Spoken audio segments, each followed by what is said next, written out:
Salut, c'est Florian. Bienvenue dans cette nouvelle vidéo. Aujourd'hui, vidéo très intéressante sur, une fois de plus, l'analyse d'une action à dividende. On est sur l'action Vinci de Vinci Autoroute. Et tu vas voir, cette entreprise qui est très connue, cette action qui est très connue en tant qu'action à dividende, a absolument tous ces indicateurs qui sont au vert.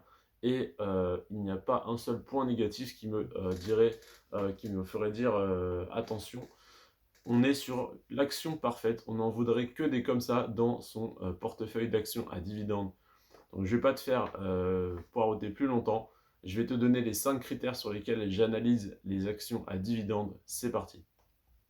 Premièrement, évidemment, le rendement de son dividende.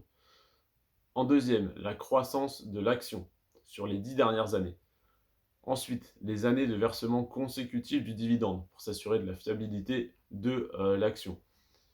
Ensuite, la croissance du dividende pour savoir si on est sur une phase haussière, baissière ou stable. Et le ratio de distribution pour savoir si l'entreprise va pouvoir maintenir ce dividende dans la durée. Alors, Vinci. Vinci a un rendement de 2,9% sur son dividende. C'est pas énorme, mais c'est correct et tu vas le voir avec les autres indicateurs, c'est largement suffisant et ça va augmenter. Ensuite, l'action, sur les 10 dernières années, a eu une croissance annuelle moyenne de 9%. Pour une action à dividende, c'est très très bien. On a également le troisième indicateur qui est plus que dans le vert, c'est sur les années de versement consécutif du dividende. Ça fait 22 ans que Vinci verse son dividende sans interruption. Ce qui se comprend parce que les autoroutes, les péages ne ferment pas, peu importe la situation du pays. Donc, pas de problème à ce niveau-là. Le dividende est en croissance de 4,4% par an en moyenne. Donc là, on a un dividende à 2,9% qui augmente de 4,4% tous les ans. Alors attention, c'est pas 4,4 en mode on fait 2,9 plus 4,4, c'est 4,4% de 2,9. Donc l'année prochaine, il sera peut-être à 3 ou 3,1, puis 3,3, puis 3,6, etc. Mais ça reste une croissance, donc ça reste, comment dire, ça reste comment dire, une évolution vers le positif, quoi. Ensuite, le dernier indicateur, c'est le ratio de distribution des bénéfices. Et là, on est sur une entreprise qui pourrait reverser 80% de ses bénéfices, ça ne m'inquiéterait pas, parce qu'une fois que les autoroutes sont en place, que les péages sont en place, c'est juste de l'entretien et de la rénovation. Donc, elle pourrait reverser plus que ça. Ils reversent seulement 52% de leurs bénéfices.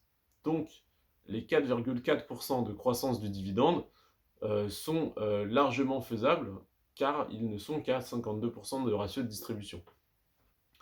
Donc, pour résumer, le rendement sur le dividende est actuellement de 2,9%. C'est correct, mais ça va augmenter. La croissance de l'action est de 9% par an. Donc même si la croissance du dividende, s'il n'y avait pas de croissance du dividende, 2,9% de 100 euros, l'année prochaine, ça serait 2,9% de 109, puis de 118, etc. Donc ça serait déjà intéressant. En plus, ça fait 22 ans que le dividende est versé sans interruption. Gros point positif. En plus, la croissance du dividende est de 4,4% par an. Très intéressant. Et en plus, ils ont un ratio de distribution que de 52%. Donc là, tous les indicateurs sont au vert et le petit point négatif du 2,9% de rendement qui peut vous paraître faible est largement effacé en 4 à 5 ans avec, avec l'action qui augmente, malgré le versement de dividendes. Parce que pour une action à dividende, un cours de l'action qui est stable, c'est déjà intéressant, parce que si on réinvestissait les dividendes, on serait dans le plus. Donc, des fois, un cours de l'action, une croissance de l'action de moins 2% si on a 6% de dividendes, alors personnellement, je ne suis pas fan, mais c'est quand même intéressant cependant. Donc, là, on est sur une très bonne action. Je l'ai analysée aujourd'hui, en janvier 2022. Les infos que je vous ai données sont bonnes aujourd'hui, ne le seront plus dans un mois, 6 mois ou un an.